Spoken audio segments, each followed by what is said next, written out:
ہجرت سے پہلے کفار مکہ نے مسلمانوں پر کیسے کیسے ظلم و ستم کے پہاڑ توڑے، اور جب مسلمانوں نے ہجرت شروع کی تو ان کے خلاف کیسی کیسی کارروائیاں کی جن کی بنا پر وہ مستحق ہو چکے تھے کہ ان کے اموال ضبط کر لیے جائیں۔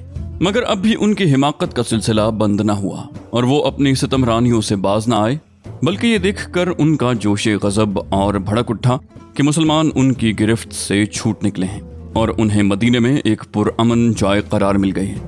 چنانچہ انہوں نے عبداللہ بن ابی کو، جو ابھی تک کھلم کھلا مشرک تھا، اس کی اس حیثیت کی بنا پر ایک دھمکی آمیز خط لکھا کہ وہ انصار کا سردار ہے، کیونکہ انصار اس کی سربراہی پر متفق ہو چکے تھے، اور اگر اسی دوران رسول اللہ صلی اللہ علیہ وسلم کی تشریف آوری نہ ہوتی تو اس کو اپنا بادشاہ بھی بنا لیے ہوتے۔ مشرکین نے اپنے اس خط میں عبداللہ بن ابی اور اس کے مشرک رفقا کو مخاطب کرتے ہوئے دو ٹوک لفظوں میں لکھا: آپ لوگوں نے ہمارے صاحب کو پناہ دے رکھی ہے، اس لیے ہم اللہ کی قسم کھا کر کہتے ہیں کہ یا تو آپ لوگ اس سے لڑائی کیجئے یا اسے نکال دیجئے، یا پھر ہم اپنی پوری جمعیت کے ساتھ آپ لوگوں پر یورش کر کے آپ کے سارے مردان جنگی کو قتل کر دیں گے اور آپ کی عورتوں کی حرمت پامال کر ڈالیں گے۔ اس خط کے پہنچتے ہی عبداللہ بن ابی مکے کے اپنے ان مشرک بھائیوں کے حکم کی تعمیل کے لیے اٹھ پڑا، اس لیے کہ وہ پہلے ہی نبی صلی اللہ علیہ وسلم کے خلاف رنج اور کینہ لیے بیٹھا تھا، کیونکہ اس کے ذہن میں یہ بات بیٹھی ہوئی تھی کہ آپ علیہ السلام ہی نے اس سے بادشاہت چھینی ہے۔ چنانچہ جب یہ خط عبداللہ بن ابی اور اس کے بت پرست رفقا کو موصول ہوا تو وہ رسول اللہ صلی اللہ علیہ وسلم سے جنگ کے لیے جمع ہو گئے۔ جب نبی صلی اللہ علیہ وسلم کو اس کی خبر ہوئی تو آپ علیہ السلام ان کے پاس تشریف لے گئے اور فرمایا: قریش کی دھمکی تم لوگوں پر بہت گہرا اثر کر گئی ہے۔ تم خود اپنے آپ کو جتنا نقصان پہنچا دینا چاہتے ہو، قریش اس سے زیادہ تم کو نقصان نہیں پہنچا سکتے۔ تم اپنے بیٹوں اور بھائیوں سے خود ہی لڑنا چاہتے ہو۔ نبی علیہ السلام کی یہ بات سن کر لوگ بکھر گئے۔ اس وقت تو عبداللہ بن ابی جنگ کے ارادے سے باز آ گیا، کیونکہ اس کے ساتھی ڈھیلے پڑ گئے تھے یا بات ان کی سمجھ میں آ گئی تھی، لیکن حقیقت میں قریش کے ساتھ اس کے روابط درپردہ قائم رہے، کیونکہ مسلمان اور مشرکین کے درمیان شر و فساد کا کوئی موقع وہ ہاتھ سے جانے نہ دینا چاہتا تھا۔ پھر اس نے اپنے ساتھ یہود کو بھی ملا رکھا تھا تاکہ اس معاملے میں ان سے بھی مدد حاصل کرے، لیکن وہ تو نبی علیہ السلام کی حکمت تھی جو رہ رہ کر شر و فساد کی بھڑکنے والی آگ کو بجھا دیا کرتی۔ اس کے بعد حضرت سعد بن معاذ رضی اللہ عنہ عمرے کے لیے مکہ گئے اور امیہ بن خلف کے مہمان ہوئے۔ انہوں نے امیہ سے کہا: میرے لیے خلوت کا وقت دیکھو، ذرا میں بیت اللہ کا طواف کر لوں۔ امیہ دوپہر کے قریب انہیں لے کر نکلا تو ابو جہل سے ملاقات ہو گئی۔ اس نے امیہ کو مخاطب کر کے کہا: ابو صفوان، تمہارے ساتھ یہ کون ہے؟ امیہ نے کہا: یہ سعد ہیں۔ ابو جہل نے سعد کو مخاطب کر کے کہا: اچھا، میں دیکھ رہا ہوں کہ تم بڑے امن و اطمینان سے طواف کر رہے ہو، حالانکہ تم لوگوں نے بے دینوں کو پناہ دے رکھی ہے اور یہ زوم رکھتے ہو کہ ان کی نصرت اور اعانت بھی کرو گے۔ سنو، خدا کی قسم، اگر تم ابو صفوان کے ساتھ نہ ہوتے تو اپنے گھر سلامت پلٹ کر نہ جا سکتے۔ اس پر سعد رضی اللہ عنہ نے بآواز بلند کہا: سن، خدا کی قسم، اگر تو نے مجھ کو اس سے روکا تو میں تجھے ایسی چیز سے روک دوں گا جو تجھ پر اس سے بھی زیادہ گراں ہوگی، یعنی اہل مدینہ کے پاس سے گزرنے والا تیرا تجارتی راستہ۔ پھر قریش نے مسلمانوں کو کہلا بھیجا: تم مغرور نہ ہونا کہ مکہ سے صاف بچ کر نکل آئے، ہم یثرب ہی پہنچ کر تمہارا ستیہ ناش کر دیتے ہیں۔ اور یہ محض دھمکی نہ تھی، بلکہ رسول اللہ صلی اللہ علیہ وسلم کو اتنے موقت طریقے پر قریش کی چالوں اور برے ارادوں کا علم ہو گیا تھا کہ آپ یا تو جاگ کر رات گزارتے تھے یا صحابہ کرام کے پہرے میں سوتے تھے۔ چنانچہ صحیح بخاری اور مسلم میں حضرت عائشہ رضی اللہ عنہا سے مروی ہے کہ مدینہ آنے کے بعد ایک رات رسول اللہ صلی اللہ علیہ وسلم جاگ رہے تھے کہ فرمایا: کاش آج رات میرے صحابہ میں سے کوئی صالح آدمی میرے یہاں پہرا دیتا۔ ابھی ہم اسی حالت میں تھے کہ ہمیں ہتھیار کی جھنکار سنائی پڑی۔ آپ علیہ السلام نے فرمایا: کون ہے؟ جواب آیا: سعد بن ابی وقاص۔ فرمایا: کیسے آنا ہوا؟ بولے: میرے دل میں آپ علیہ السلام کے متعلق خطرے کا اندیشہ ہوا تو میں آپ کے یہاں پہرا دینے آ گیا۔ اس پر رسول اللہ صلی اللہ علیہ وسلم نے انہیں دعا دی، پھر سو گئے۔ یہ بھی یاد رہے کہ پہرے کا یہ انتظام بعض راتوں کے ساتھ مخصوص نہ تھا، بلکہ مسلسل اور دائمی تھا۔ چنانچہ حضرت عائشہ رضی اللہ عنہا سے ہی مروی ہے کہ رات کو رسول اللہ صلی اللہ علیہ وسلم کے لیے پہرا دیا جاتا، یہاں تک کہ یہ آیت نازل ہوئی: اللہ آپ کو لوگوں سے محفوظ رکھے۔ تب رسول اللہ صلی اللہ علیہ وسلم نے قبے سے سر نکالا اور فرمایا: لوگو واپس جاؤ، اللہ عز و جل نے مجھے محفوظ کر دیا ہے۔ پھر یہ خطرہ صرف رسول اللہ صلی اللہ علیہ وسلم کی ذات تک محدود نہ تھا، बल्कि सारे ही मुसलमानों को लाहक था। चुनाचे उबई बिन काब रज़ी अल्लाह अन्हु से मरवी है कि जब रसूलुल्लाह सल्लल्लाहु अलैहि वसल्लम और आप अलैहिस्सलाम के रफ़क़ा मदीना तशरीफ़ लाए और अंसार ने उन्हें अपने यहाँ पनाह दी तो सारा अरब उनके खिलाफ मुत्तहिद हो गया। चुनाचे ये लोग न हथियार के बगैर रात गुजारते थे और न हथियार के बगैर सुबह करते थे। इन पुरखतर हालात में जो मदीना में मुसलमानों के वजूद के लिए चैलेंज बने हुए थे और जिनसे अयां था कि कुरैश किसी तरह होश के नाखुन लेने और अपने तमर्रुद से बाज आने के लिए तैयार नहीं, अल्लाह ताला ने मुसलमानों को जंग की इजाज़त फरमा दी, लेकिन इसे फ़र्ज करार नहीं दिया। इस मौके पर अल्लाह ताला का जो इरशाद नाजिल हुआ वो ये था, इरशाद बारी ताला है, जिन लोगों से जंग की जा रही है उन्हें भी जंग की इजाज़त दी गई क्योंकि वो मजलूम हैं और यकीनन अल्लाह उनकी मदद पर कादिर है।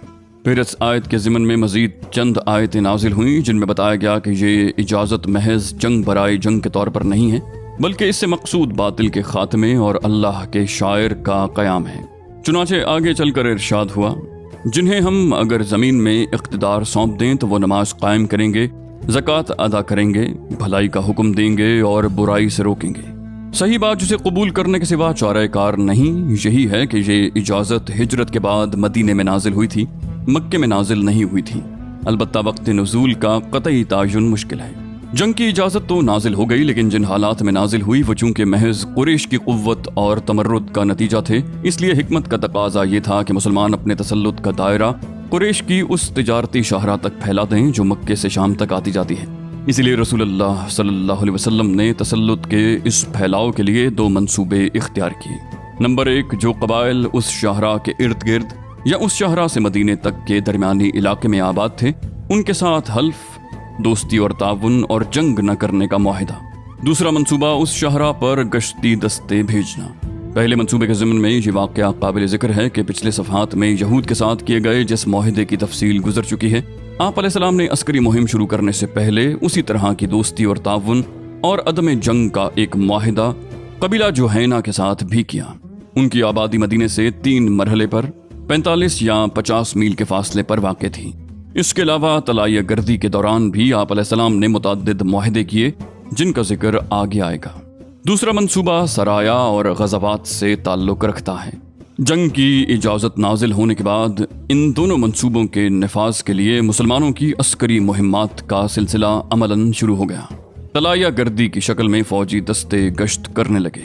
इसका मकसूद वही था जिसकी तरफ इशारा किया जा चुका है कि मदीने के गिरदो पेश के रास्तों पर उमूमन और मक्के के रास्तों पर खुसूसन नज़र रखी जाए और उसके अहवाल का पता लगाया जाता रहे, और साथ ही उन रास्तों पर वाक़े कबाइल से मुआहिदे किए जाएं और यसरब के मुशरिकीन और यहूद और आसपास के बद्दुओं को ये एहसास दिलाया जाए कि मुसलमान ताकतवर हैं और अब उन्हें अपनी पुरानी कमज़ोरी से निजात मिल चुकी है। नीज़ कुरैश को उनके बेजा तैश के ख़तरनाक नतीजे से डराया जाए ताकि जिस हिमाकत की दलदल में वो अब तक धंसे चले जा रहे हैं उससे निकल कर होश के नाखुन लें और अपने इक़्तिसाद और असबाब मईशत को ख़तरे में देख कर सुलह की तरफ माइल हो जाएं और मुसलमानों के घरों में घुस कर उनके खात्मे के जो अज़ाइम रखते हैं और अल्लाह की राह में जो रुकावटें खड़ी कर रहे हैं और मक्के के कमज़ोर मुसलमानों पर जो जुल्म सितम ढा रहे हैं उन सब से बाज आ जाएं और मुसलमान जज़ीरतुल अरब में अल्लाह का पैगाम पहुँचाने के लिए आज़ाद हो जाएं। इन सराया और गज़वात के मुख्तसर अहवाल कुछ यूँ हैं। रमज़ान 1 हिजरी बमुताबिक मार्च 623 ईस्वी, रसूलुल्लाह सल्लल्लाहु अलैहि वसल्लम ने हज़रत हमज़ा बिन अब्दुल मुत्तलिब रज़ियल्लाहु अन्हु को इस सरिया का अमीर बनाया और 30 महाजरीन को उनके ज़ेर कमान शाम से आने वाले एक कुरैशी काफ़िले का पता लगाने के लिए फरमाया। उस काफ़िले में 300 आदमी थे जिनमें अबू जहल भी था। मुसलमान आइस के अतराफ में साहिल समंदर के पास पहुंचे तो काफिले का सामना हो गया और फरीकैन जंग के लिए सफारा हो गए, लेकिन कबीला जुहैना के सरदार मुजद्दी बिन अम्र ने जो फरीकैन का हलीफ था दौड़ धूप करके जंग न होने दी। हजरत हमजा रज़ियल्लाहु अन्हु का ये झंडा पहला झंडा था जिसे रसूलुल्लाह सल्लल्लाहु अलैहि वसल्लम ने अपने दस्ते मुबारक से बांधा। उसका रंग सफ़ेद था और उसके अलंबरदार हजरत अबू मुरसद कनाज थे। सरिया राबिग शवाल 1 हिजरी अप्रैल 623 ईस्वी, रसूलुल्लाह सल्लल्लाहु अलैहि वसल्लम ने हजरत उबैदा बिन हारिस को महाजरीन के 60 सवारों का रिसाला देकर रवाना फरमाया। राबिग की वादी में अबू सुफियान से सामना हुआ, उसके साथ 200 आदमी थे। फरीकैन ने एक दूसरे पर तीर चलाए लेकिन उससे आगे कोई जंग न हुई। इस सरिये में मक्की लश्कर के 2 आदमी मुसलमानों से आ मिले।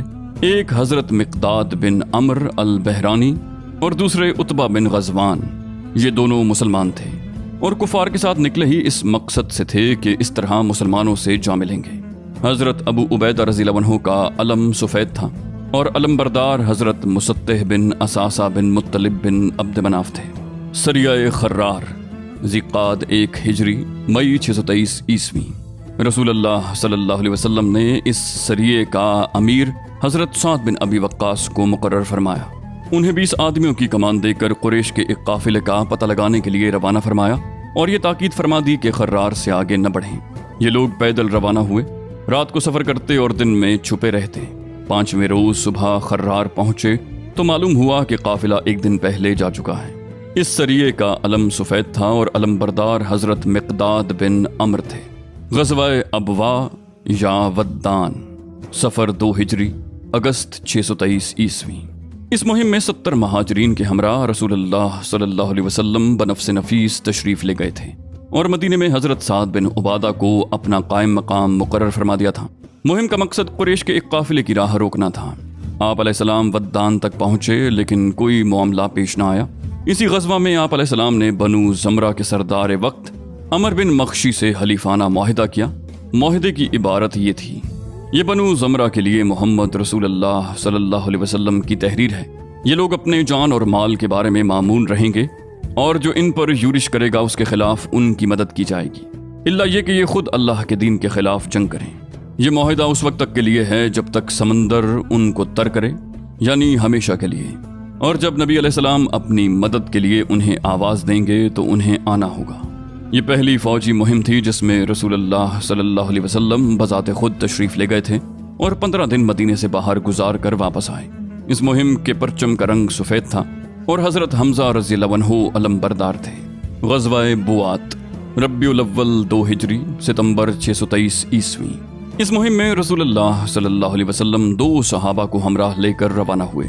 मकसूद कुरैश का एक काफिला था जिसमें उमैया बिन खलफ समेत कुरैश के 100 आदमी और 2500 ऊँट थे। आप रज़वा के अतराफ में मकाम बुआत तक तशरीफ़ ले गए लेकिन कोई मामला पेश न आया। इस ग़ज़वा के दौरान हज़रत साद बिन मुआज़ रज़ियल्लाहु अन्हु को मदीने का अमीर बनाया गया।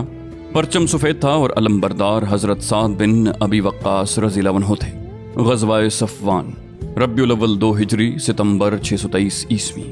इस ग़ज़वा की वजह यह थी कि कर्ज़ बिन जाबिर फ़हरी ने मुशरिकीन की एक मुख्तसर सी फ़ौज के साथ मदीने की चौराहगाह पर छापा मारा और कुछ मवेशी लूट लिए। रसूलुल्लाह सल्लल्लाहु अलैहि वसल्लम ने 70 सहाबा के हमराह उसका ताक़ुब किया और बदर के अतराफ में वाक़े वादी सफ़वान तक तशरीफ़ ले गए, लेकिन कर्ज़ और उसके साथियों को न पा सके और किसी टकराव के बगैर वापस आ गए। इस ग़ज़वा को बाज़ लोग ग़ज़वा-ए बदर ऊला भी कहते हैं। इस ग़ज़वा के दौरान मदीने की इमारत ज़ैद बिन हारिसा रज़ियल्लाहु अन्हु को सौंपी गई थी। अलम सफ़ेद था और अलमबरदार जनाबे अली रज़ियल्लाहु अन्हु थे। ग़ज़वा-ए ज़ी उशैरा, जमादिउल अव्वल और जमादिउल आखिर 2 हिजरी नवंबर दिसंबर 623 ईस्वी। इस मुहिम में रसूलुल्लाह सल्लल्लाहु अलैहि वसल्लम के हमरा 150 या 200 महाजरीन थे, लेकिन आप अलैहिस्सलाम ने किसी को रवानगी पर मजबूर नहीं किया था। सवारी के लिए सिर्फ 30 ऊँट थे, इसलिए लोग बारी बारी सवार होते थे। मकसूद कुरैश का एक काफिला था जो मुल्क शाम जा रहा था और मालूम हुआ था कि ये मक्के से चल चुका है। इस काफिले में कुरैश का खासा माल था। आप अलैहिस्सलाम उसकी तलब में ज़ुल उशैरा तक पहुँचे, लेकिन आप अलैहिस्सलाम के पहुँचने से कई दिन पहले ही काफिला जा चुका था। ये वही काफिला है जिसे शाम से वापसी पर नबी अलैहिस्सलाम ने गिरफ्तार करना चाहा, तो ये काफिला तो बच निकला लेकिन जंग बदर पेश आ गई। इस मुहिम पर इब्न इसहाक के बकौल रसूलुल्लाह सल्लल्लाहु अलैहि वसल्लम जमादिउल ऊला के अवाखिर में रवाना हुए और जमादिउल आखिरा में वापस आए। गालिबन यही वजह है कि इस ग़ज़वे की महीने की तायुन में अहले सियर का इख्तिलाफ है।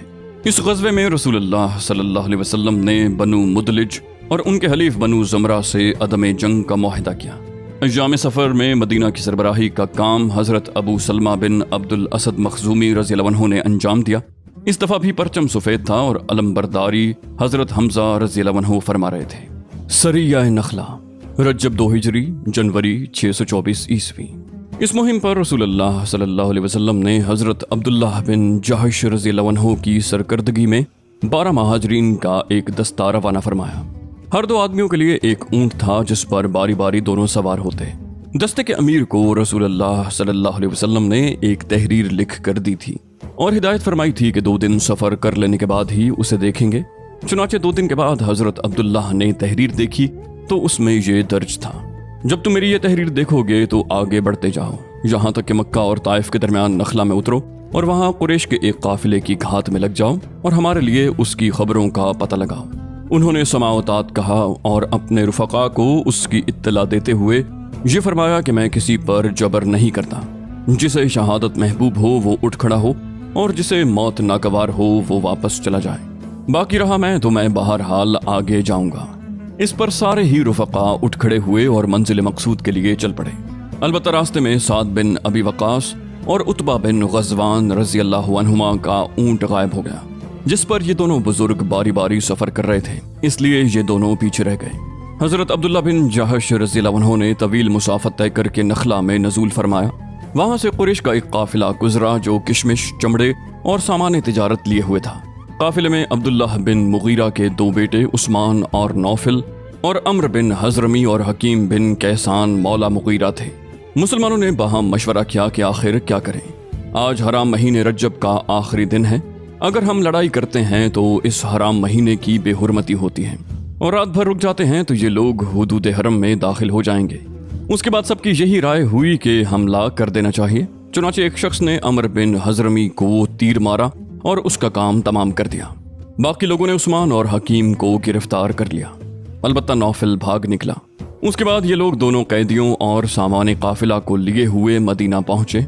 उन्होंने माल गनीमत से खुम्स भी निकाल लिया और ये इस्लामी तारीख का पहला खुम्स, पहला मकतूल और पहले कैदी थे। रसूलुल्लाह सल्लल्लाहु अलैहि वसल्लम ने उनकी इस हरकत पर बाज़ पुरस की और फरमाया कि मैंने तुम्हें हराम महीने में जंग करने का हुक्म नहीं दिया था और सामान काफिला और कैदियों के सिलसिले में भी किसी तरह के तसर्रुफ से हाथ रोक लिया। उधर इस हादसे से मुशरिकीन को इस प्रोपेगेंडे का मौका मिल गया कि मुसलमानों ने अल्लाह के हराम किए हुए महीने को हलाल कर लिया।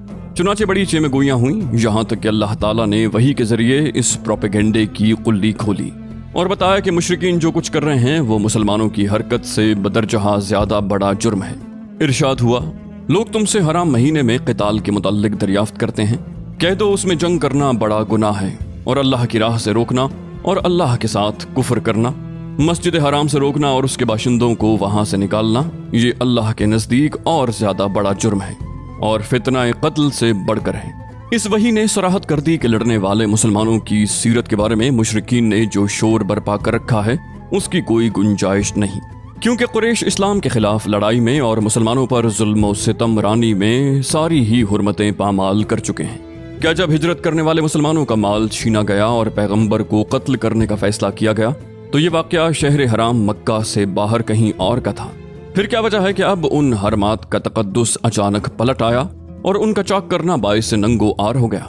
यकीनन मुशरिकीन ने प्रोपेगेंडे का जो तूफान बर्पा कर रखा है वो खुली हुई बेहयाई और सरीह बेशर्मी पर मबनी है। उसके बाद रसूलुल्लाह सल्लल्लाहु अलैहि वसल्लम ने दोनों कैदियों को आज़ाद कर दिया और मकतूल के औलिया को उसका खून बहा अदा किया। ये हैं जंग बदर से पहले के सरिये और गज़वे। इनमें से किसी में भी लूट मार और कत्ल गारत गरी की नौबत नहीं आई जब तक कि मुशरिकीन ने कर्ज बिन जाबिर फहरी की क़यादत में ऐसा नहीं किया। इसलिए इसकी इब्तिदा भी मुशरिकीन ही की जानिब से हुई, जबकि इससे पहले भी वो तरह तरह की सितमरानियों का इर्तिकाब कर चुके थे। इधर सरिया अब्दुल्लाह बिन जहश के वाक़यात के बाद मुशरिकीन का खौफ हकीकत बन गया और उनके सामने एक वाकई खतरा मुजस्सम होकर आ गया। उन्हें जिस फंदे में फंसने का अंदेशा था उसमें अब वो वाकई फंस चुके थे। उन्हें मालूम हो गया कि मदीने की क़यादत इंतहाई बेदार मगज है और उनकी एक एक तिजारती नकलो हरकत पर नजर रखती है।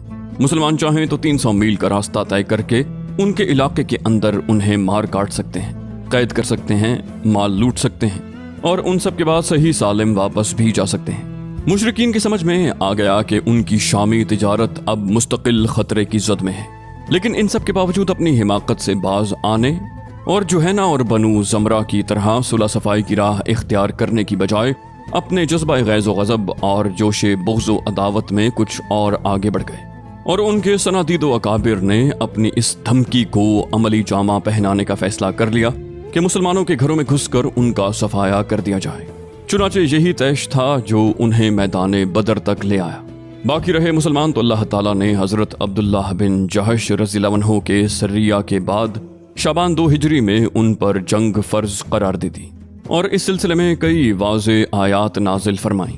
ارشاد باری تعالیٰ ہے، اللہ کی راہ میں ان سے جنگ کرو جو تم سے جنگ کرتے ہیں اور حد سے آگے نہ بڑھو، یقیناً اللہ حد سے آگے بڑھنے والوں کو پسند نہیں کرتا، اور انہیں جہاں پاؤ قتل کرو اور جہاں سے انہوں نے تمہیں نکالا ہے وہاں سے تم بھی انہیں نکال دو، اور فتنہ قتل سے زیادہ سخت ہے، اور ان سے مسجد حرام کے پاس قتال نہ کرو یہاں تک کہ وہ تم سے مسجد حرام میں قتال کریں، بس اگر وہ وہاں قتال کریں تو تم وہاں بھی انہیں قتل کرو، کافروں کی جزا ایسی ہی ہے، بس اگر وہ باز آ جائیں تو بے شک اللہ غفور و رحیم ہے، اور ان سے لڑائی کرو یہاں تک کہ فتنہ نہ رہے اور دین اللہ کے لیے ہو جائے، بس اگر وہ باز آ جائیں تو کوئی تعدی نہیں ہے مگر ظالموں ہی پر۔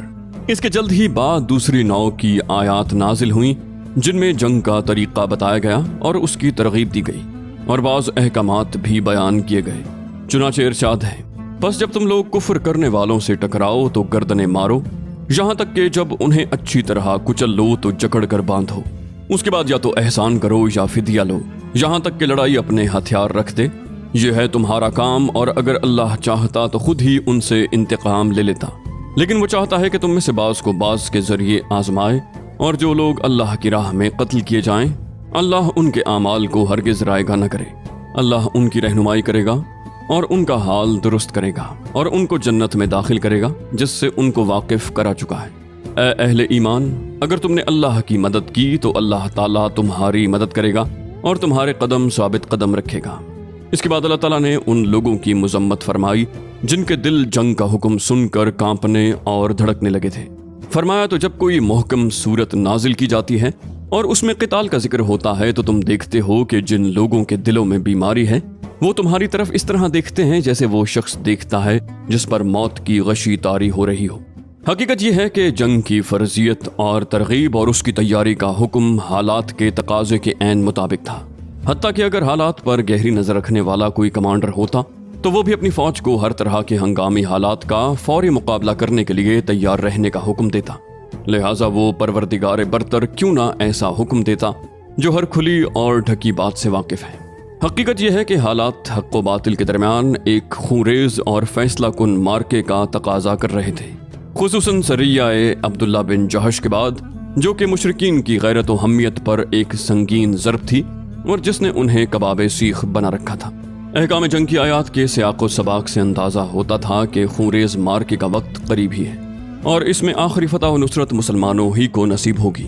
آپ اس بات پر نظر ڈالیے کہ اللہ تعالیٰ نے کس طرح مسلمانوں کو حکم دیا کہ جہاں سے مشرکین نے تمہیں نکالا ہے اب تم بھی وہاں سے انہیں نکال دو، پھر کس طرح اس نے قیدیوں کو باندھنے اور مخالفین کو کچل کر سلسلہ جنگ کو خاتمے تک پہنچانے کی ہدایت دی جو ایک غالب اور فاتح فوج سے تعلق رکھتی ہے۔ یہ اشارہ تھا کہ آخری غلبہ مسلمانوں ہی کو نصیب ہوگا، لیکن یہ بات پردوں اور اشاروں میں بتائی گئی تاکہ جو شخص جہاد فی سبیل اللہ کے لیے جتنی گرم جوشی رکھتا ہے اس کا عملی مظاہرہ بھی کر سکے۔ پھر انہی دنوں شعبان 2 ہجری فروری 624 عیسوی میں اللہ تعالیٰ نے حکم دیا کہ قبلہ بیت المقدس کی بجائے خانہ کعبہ کو بنایا جائے اور نماز میں اسی طرف رخ پھیرا جائے۔